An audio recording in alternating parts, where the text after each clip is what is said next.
Today we will going to start a new chapter, chapter number 6, triangles. Let's see first question. First part is multiple choice question. What is the statement of first part? The statement of first part is in triangle ABC, AB upon AC, AB upon AC means these two sides are equal, and BD upon DC, BD upon DC. Angle B is given, angle C is given. Then question asks us what is the value of angle BAD? What is the angle BAD? So how we can find? First make a triangle, and the triangle is given. A triangle into divided in two parts. One is 70 degree and another is 50 degree. Name is A, B and C. Now please focus how we can solve. The question asks us what value of angle BAD. The question asks us value of angle BAD. BAD question mark. We know that a simple formula, angle sum property of a triangle. Angle sum property of a triangle means all three angles means angle A, angle B plus angle C. All three angles sum is should be 180 degree. Angle A divided into two parts. No problem. First write down angle A. Angle B is 70 degree. Angle C is 50 degree is equal to 180 degree. Angle A as it is 70 plus 50, 120 goes into right hand side, then subtract. Angle A is equal to 60 degree. Now you can see angle A is 60 degree, but angle A is divided into two parts ना. जब angle A दो parts में divide है, इसका मतलब 60 को भी हमें 2 से डिवाइड करना पड़ेगा, यानी कि 30 डिग्री. यानी angle B A D, this is B, angle B A D मैंने half part is 30 degree and half part is 30 degree. ठीक है, let's move on question number 2. Question number 2 is in the figure if mn parallel qr, mn is parallel to qr, obviously सही बात है, and the value some value are given, pm given, qm given, qr given, जैसे कि आप देख सकते हो. हमसे पूछा then mn is equal, mn किसके इक्वल होगा? जो mn है, mn की वैल्यू किसके इक्वल होगा? तो आप देख सकते हो ये एक सिमिलर फिगर है, and in this figure there is two triangles. अच्छे से देखो, पहले तो एक ग्रेटर ट्राइंगल है, बड़ा ट्राइंगल है पूरा, पी क्यू आर एक बड़ा ट्राइंगल है, एंड एक स्मॉल ट्राइंगल भी है पी एम एन. तो जब भी देखो what is the meaning of similar figure? Similar figure मतलब होता है अगर वो ट्राइंगल है तो ट्राइंगल ही होना चाहिए.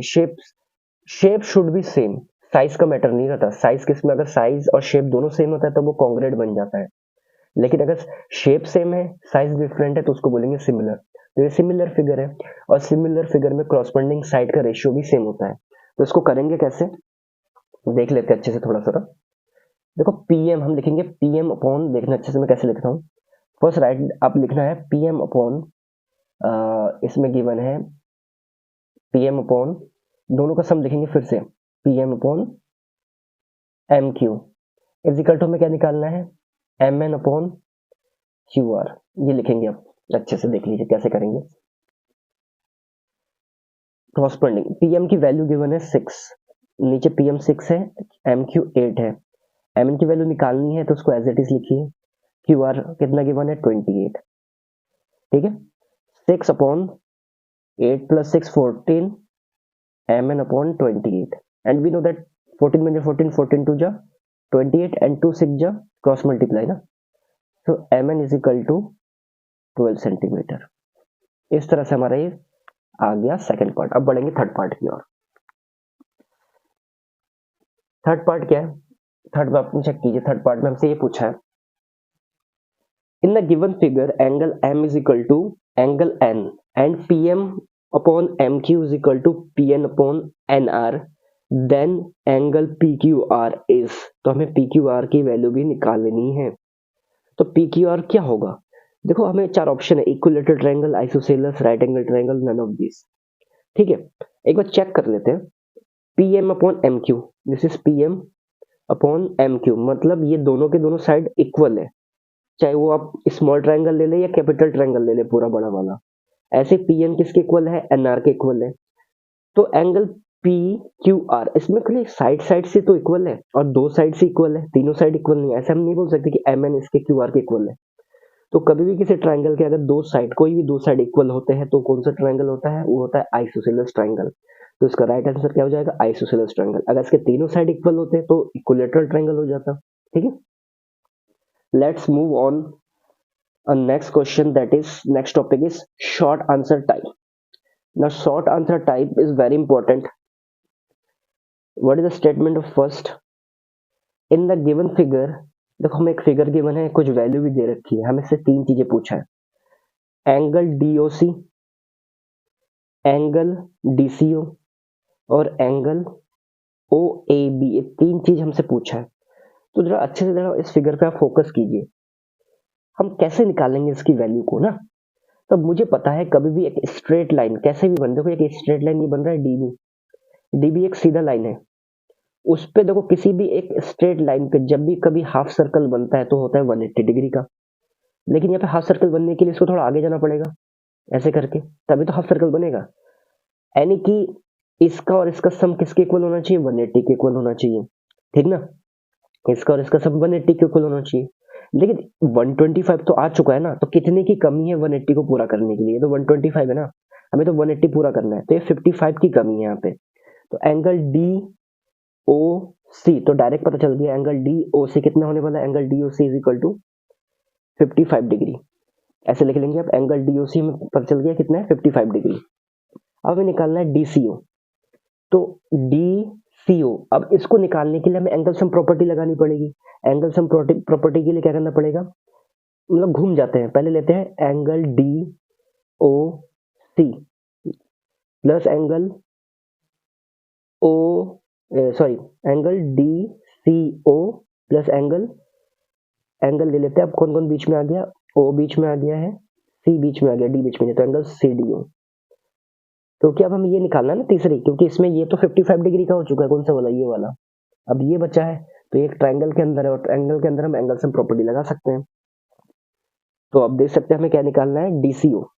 तो डीसीओ निकालना है, तो ये भी कितने डिग्री का है, डीओसी कितने डिग्री का है हमारे पास, डीओसी हो गया 55 डिग्री का। अब ये निकालना, इसको एक्स मान लेते हैं, और सीडीओ हमारे पास कितना है, ये हमारे पास 70 डिग्री का है, इज इक्वल टू 180। 70 और 55 का मिलके बन जाएगा 125। 125 जैसे उधर चला जाएगा माइनस हो जाएगा, कितना बचेगा, x इज इक्वल टू बचेगा हमारे पास 55 डिग्री। x का मतलब हो गया डीसीओ, यानी कि डीसीओ भी हमारे पास कितना आ चुका है 55 डिग्री। ठीक है, अब बचा है ओ A B. O A B आप देख सकते हैं, ओ ए बी यानी इस वाले ये है, तो हमने निकाला अभी डी सी ओ निकाला ना, तो ये भी हो जाएगा 55 डिग्री। क्यों हो जाएगा, क्योंकि alternate interior angle of a triangle, कभी भी दो ऐसे दो पैरेलल लाइन के बीच में अगर कोई ट्रांसवर्सल ऐसे जाती है, ट्रांसवर्सल बोलते हैं, तो इसको ये आपस में इक्वल हो जाते हैं, तो ये हो गया अल्टरनेट इंटीरियर एंगल। तो इस तरह से ये भी 55 यानी तीनों की वैल्यू 55 आ चुका है। आई होप आपको ये समझ में आ गया होगा। तो बढ़ेंगे आप क्वेश्चन नंबर 5 की तरफ। 5 क्या है, in triangle ABC, in triangle ABC, A B C यानी ये वाला triangle, angle is obtuse angle. First tell me what is the meaning of obtuse angle. Obtuse angle का मतलब ये होता है कि उसकी वैल्यू होती है मोर देन 180 से ज्यादा हो जाएगी और बट 360 से कम होगा, तो उसको बोलेंगे हम ऑब्ट्यूज एंगल ट्राइंगल। कुछ वैल्यू हमें दे रखा है, हमें पूछा है A B into A Q, यानी ए बी की मल्टीप्लाई अगर ए क्यू से करूं तो उसकी वैल्यू क्या आने वाली है। तो आप देख सकते हैं कि हम दो ट्राइंगल लेंगे, दो ट्राइंगल कौन से लेंगे जहां पे 90 बना हो। तो सबसे पहले ले लेते हैं, एक ट्राइंगल लेते हैं B P A, B P A, क्योंकि ये 90 का है तो इसको बीच में लेंगे। तो दो ट्राइंगल है, in triangle B P A and triangle कौन सा है, C Q A, triangle C Q A. तो इन ट्राइंगल सी क्यू है, अब देख सकते हैं इसमें मैं बोलूं कि एक तो angle P is equal to किसके हो जाएगा, एंगल क्यू, क्योंकि दोनों के दोनों क्या है 90 डिग्री के। अब दोनों में एंगल ए कॉमन है, ठीक है, कॉमन है। अब मैं ऐसा भी तो लिख सकता हूँ P A B is equal to Q A C, A को बीच में ले लिया, P A B is equal to angle Q A C. ठीक है, तो अब हमने क्या कर दिया, तीनों के तीनों चीज इसमें प्रूफ कर दिया और तीनों के तीनों एंगल है। तो ट्राइंगल बी पी ए इसके सिमिलर होगी, कांग्रेस नहीं होती, सिमिलर होगी ट्राइंगल सी क्यू ए। किस रूल से? By angle angle angle rule लिख दीजिए आप। ठीक है, अब ये चीज अगर इक्वल हो गई तो इसका मतलब इसका हम रेशियो भी ले सकते हैं बाय बीपीटी थ्योरम। तो बाय बीपीटी थ्योरम लिखना पड़ेगा, by basic proportionality theorem, by BPT theorem. अब बीपीटी थ्योरम लेने के लिए हमें क्या करना पड़ेगा, ए बी, अच्छे से लिख लीजिए, ए बी ये वाली साइड इसके लिख दें ए सी, ऐसे ए पी और ए क्यू। ठीक है, तो हम क्या करेंगे, क्रॉस मल्टीप्लाई। हमें चाहिए कि अगर मैं ए बी क्रॉस मल्टीप्लाई करूंगा तो आ जाएगा A B into A Q is equal to क्या आ जाएगा, ए पी इंटू ए सी। इस तरह से हमारे ये रिलेशन आ गया। आई होप आपको समझ में आ गया होगा। तो अब बढ़ेंगे क्वेश्चन नंबर 6 की तरफ। ठीक है, क्वेश्चन नंबर 6 क्या है, देख सकते हैं। क्वेश्चन नंबर 6 में हमें ये पूछा है, हमें कुछ प्रूफ करना है। ये सबसे इंपॉर्टेंट क्वेश्चन इसमें बन जाता है। PQR is right angle triangle having Q is equal to 90 degree. if बोला हमसे कि if Q is equal to 90 and QS is equal to SR, यानी QS किसके इक्वल है, SR के इक्वल है। अच्छे से देख लीजिएगा, हमें QS किसके इक्वल दे रखा है, SR के इक्वल दे रखा है, और हमें और भी कुछ वैल्यू दे रखी है, Q दे रखा है, S दे रखा है, R और ये P दे रखा है। हमें पूछा क्या है कि जो ये PR स्क्वायर है वो किसके इक्वल होना चाहिए, 4PS square minus 3PQ square, इसके इक्वल बनाना है। ठीक है, तो कैसे बनाएंगे देखते हैं। तो सबसे पहले मैं लूंगा एक बड़ा ट्राइंगल। कैसे triangle, in triangle P Q R, बड़ा complete triangle, in triangle P Q R. ठीक है, इसमें लगाएंगे Pythagoras, by Pythagoras theorem. Pythagoras theorem क्या बोलता है, hypotenuse square is equal to perpendicular square plus base square. इसमें परपेंडिकुलर सॉरी हाइपोटेन्यूस क्या है, पी आर, तो हो गया P R square, perpendicular is P Q square और base is Q R square. ठीक है, तो इस तरह से हमारा एक रिलेशन, इंपॉर्टेंट रिलेशन यहाँ पे बना है। ठीक है, तो इसको एज इट इज अभी रखो। अब एक स्मॉल ट्राइंगल कौन सा बन रहा है, पी क्यू एस, तो इसमें भी लिखेंगे in triangle P Q S, इसमें लगाओ बाय पाइथागोरस थ्योरम। तो इसमें हाइपोटेन्यूस है P S square is equal to perpendicular P Q और बेस है क्यू एस।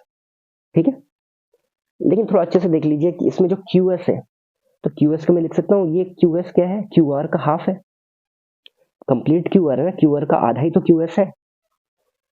तो P S square is equal to P Q square और क्यू एस को मैं लिख सकता हूँ, क्या लिख सकते हैं हम, Q R by 2 whole square. तो P S square is equal to P Q square, इसको स्क्वायर ओपन करेंगे तो क्या बन जाएगा, Q R square by 4 cross multiply 4 into P square P S square and 4 P Q square और plus Q R square. ठीक है, इस तरह से हमारा ये बना। अगर मैं यहाँ से क्यू आर की वैल्यू निकालूं, अगर मैं क्यू आर की वैल्यू यहाँ से निकालूं तो क्या हो जाएगा, जरा बताइए मुझे। अगर मैं क्यू आर की वैल्यू को उठा के इसमें यहाँ पे रख देता हूँ तो कुछ फायदा है, यहाँ पे रखते हैं। तो यहाँ से अगर मैं क्यू आर स्क्वायर निकालूं तो क्या बन जाएगा, वो 4PS square minus 4PQ square, क्योंकि ये तो पॉजिटिव था, पॉजिटिव ही लिखा है, बस इसको इधर भेजा, मतलब यही चीज तो माइनस में होगी तो माइनस में तो लिखा है। अब इस वैल्यू को उठा के put the value of Q R square in equation first में अगर मैं रखूंगा तो पहले P R square common, P Q square plus Q R की जगह मुझे ये रखना पड़ेगा 4PS square minus 4PQ square, again P R square as it is, this is 4PS square को पहले लिख लो, ये 4PQ स्क्वायर है, सिंगल PQ स्क्वायर है तो एक कम हो जाएगा तो बन जाएगा 3PQ स्क्वायर। इस तरह से हमारा ये इंपॉर्टेंट रिलेशन निकल चुका। हमें ये तो शायद थिंक प्रूफ करना था, ये देखो हमें यही प्रूफ करना था P R square is equal to, जो कि हम कर चुके हैं। ठीक है, तो इस तरह से हमारा ये क्वेश्चन नंबर 6 भी हो चुका है। अब बढ़ेंगे क्वेश्चन नंबर 7 की तरफ। चलिए देखते क्या है। 7 नंबर क्या है? 7 नंबर में हमसे पूछा है in the given figure DE parallel AC. D क्या है? एसी के पैरेलल है और डीसी एपी है। हमें प्रूफ करना है कि बीई अपॉन एसी जो कि इक्वल है, किसके इक्वल है? BC upon CP. तो इस फिगर से ही करना है, तो हमें कहीं ना कहीं बीपीटी थ्योरम लगानी पड़ेगी। तो बीपीटी थ्योरम कैसे लगाएंगे? तो सबसे पहले बड़ा ट्राइंगल लेते हैं, पूरा complete triangle, in triangle A B P. In triangle क्या ले लेते हैं? ए बी पी लेते हैं, पूरा ट्राइंगल ले लेते हैं। अगर मैं लिखूं in triangle A B P, तो ए बी पी में किसके किसके इक्वल है? अगर मैं बोलूं आपसे, जो ये बी सी, ई को भूल जाइए, जो ये बी सी है इसका रेशियो किसके साथ हो जाएगा? सीपी के साथ। अब इसके ऐसे तो रेशियो ले सकते हैं, कैसे? B D upon D A. एक रिलेशन तो हमारा ये बना, देख लीजिए अच्छे से। ठीक है, एक रिलेशन हमारा ये बन गया। अब छोटा ट्राइंगल है तो दूसरा भी लिख लेते हैं। इन ट्राइंगल, छोटा ट्राइंगल का नाम है ए बी सी। उसमें भी अब बेस क्या है इसका? बेस है बीई अपॉन ई सी। उसका रेशियो किसके इक्वल है? B D upon D A के इक्वल। ये हो गया इक्वेशन नंबर 1। तो अगर मैं लिखूं फ्रॉम इक्वेशन, देखो दोनों के राइट हैंड साइड इक्वल है, या तो राइट हैंड से इक्वल है ना, तो हम इस वैल्यू को इसकी जगह रख सकते हैं। क्यों? क्योंकि बी डी की वैल्यू तो ये है ना, तो ये चीज उठ के यहाँ पे आ सकती है। तो from equation 1 and 2, from equation 1 and 2, अगर मैं 1 एंड 2 लिखूं तो B C upon C P, और इसका क्या हो जाएगा? BE upon E C. आगे पीछे हो गया कोई नहीं, आप रेसिप्रोकल कर दीजिए, क्या दिक्कत है? इस तरह से हमारा ये पार्ट प्रूफ हो चुका है। ठीक है, अब बढ़ेंगे नेक्स्ट पार्ट की तरफ, जो कि है क्वेश्चन नंबर 8।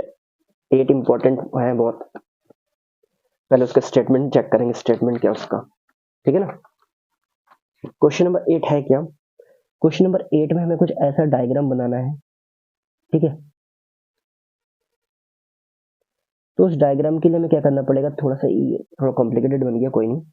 ये हो गया 6 centimetre P Q R S T, ये 12 सेंटीमीटर, हो जाएगा 4 सेंटीमीटर। अब हमें ये निकालना है R S. We have to find R S, question mark, हमें आर एस निकालना है। तो मैं कैसे निकालूंगा? देखो मैं कंपैरिजन करूंगा, दो ट्राइंगल है ना, ट्राइंगल 1 और ट्राइंगल 2, कंपैरिजन करूंगा। इसका परपेंडिकुलर क्या है? P Q. इस वाले ट्राइंगल का परपेंडिकुलर क्या है? एस टी, लिख लो। ऐसे इसका बेस क्या है? Q R. इस वाले का बेस क्या है? R S. ठीक है, अब इसका हाइपोटेनियस कितना है? P R. उसका कितना है? R T. अब वैल्यू पुट करेंगे जिसकी वैल्यू गिवन है। पी क्यू गिवन कितना है? 6 सेंटीमीटर। एस टी, एस और टी नहीं है तो उसको एस टी लिख दो। क्यू आर कितना गिवन है? क्यू आर, क्यू से R, Q R, Q are given है, क्यू आर गिवन है, क्यू आर हमारे पास कुछ गिवन है नहीं है। क्यू आर हमारे पास, हाँ सॉरी, 15 गिवन है।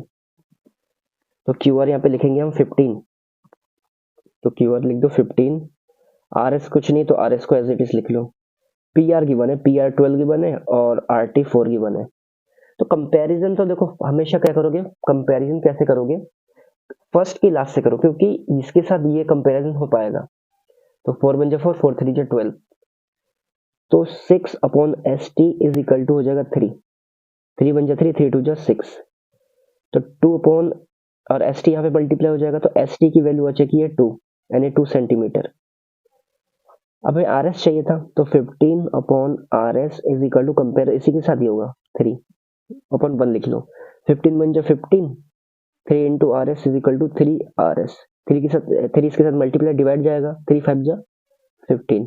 तो इस तरह से आर एस हमारे पास आ चुका है 5 सेंटीमीटर। आई होप आपको ये समझ में आ गया होगा। ठीक है, अगर ये आ गया है तो बढ़ेंगे हम नेक्स्ट की तरफ, देखते क्या है। अब 9 नंबर देख लेते हैं कि 9 नंबर में क्या है। 9 नंबर में हमें क्या करना है? हमें कुछ चीजें प्रूफ करनी है। हमें ये फिगर दे रखा है, सबसे पहले हमें प्रूफ करना है first part, A R upon A D proof करना है, किसके, A Q upon A B proof करना है, A R upon A D किसके इक्वल प्रूफ करना है, A Q upon A B के इक्वल प्रूफ करना है। तो इसको प्रूफ करने के लिए हम क्या करेंगे, सबसे पहले जो फिगर है उसको एक बार ड्रॉ कर लेते हैं, 1 मिनट जस्ट अब वेट कीजिए।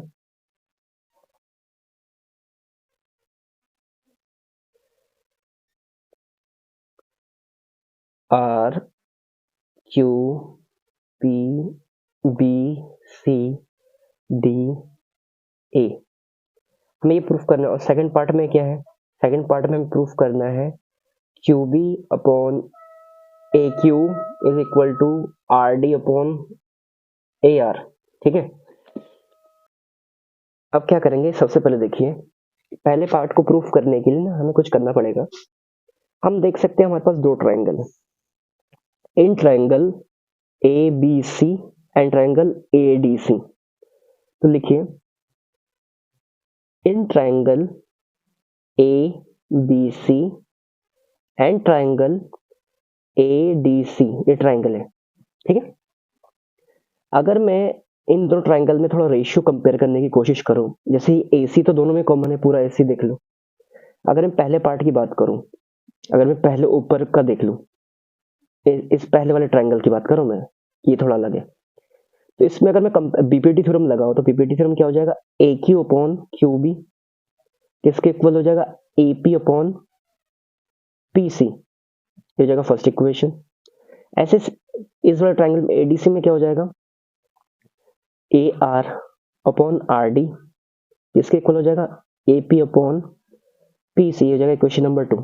तो फ्रॉम इक्वेशन 1 एंड 2 देख सकते हैं दोनों के साथ हमारा ये कॉमन है। तो फ्रॉम इक्वेशन 1 और 2 आप लिख सकते हो ए क्यू अपॉन क्यू बी, ए क्यू अपॉन क्यू बी, ठीक है। इसमें कंपैरिजन हम कैसे लेंगे, हमें प्रूफ करना है क्या है, A Q upon A B ना, तो हम इसको लेके चलेंगे ए क्यू अपॉन ए बी, यहाँ पे लेके चलेंगे ए बी। ऐसे ही ए आर अपॉन हमें लेना पड़ेगा ए डी, तो ये हो जाएगा ए बी, और इधर हो जाएगा A R upon A D. तो इस तरह से हमारा पहला पार्ट प्रूफ हो चुका है।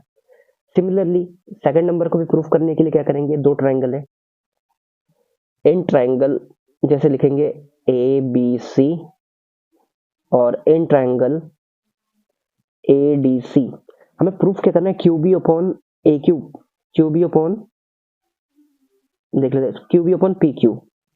तो Q B upon P Q, तो उसको कैसे लेंगे, कैसे आप एक बार देख लीजिए, R D upon A R, फिर R D upon A R, हमें प्रूफ क्या करना है, R D upon A R, यानी ये हाफ हाफ प्रूफ करना है। तो Q B upon A Q है, वो ये ए क्यू है, ठीक है। तो ये वाला इजी है। तो इसमें हम अगर ले लेते हैं जैसे अगर मैं ले लेता हूँ A Q upon Q B, common क्या है, A P upon P C, ऐसे इसमें क्या हो जाएगा, A R upon R D, common क्या है, ए पी अपॉन ए सी। ये फर्स्ट इक्वेशन है, ये आपका सेकंड इक्वेशन है। तो फ्रॉम फर्स्ट एंड सेकंड दोनों के राइट हैंड साइड सेम है, तो दोनों को हम इक्वल कर सकते हैं। यानी ए क्यू अपॉन क्यू बी किसके इक्वल हो जाएगा, A R upon R D के इक्वल हो जाएगा। लेकिन हमें तो इसका रेसिप्रोकल चाहिए, तो इसको हम रेसिप्रोकल कर देंगे, Q B upon A Q किसके इक्वल हो जाएगा, are D upon A are.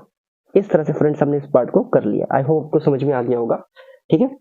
अगर प्लीज अभी अपने चैनल को सब्सक्राइब नहीं किया, प्लीज चैनल को सब्सक्राइब कीजिए, लाइक कीजिए और ज्यादा से ज्यादा शेयर कीजिए, ठीक है। और कमेंट जरूर कीजिए अगर किसी पार्ट में कोई डाउट है, ठीक है। नेक्स्ट पार्ट में आपको मैं सॉल्व करने की पूरी कोशिश करूंगा। मिलते हैं नेक्स्ट वीडियो में।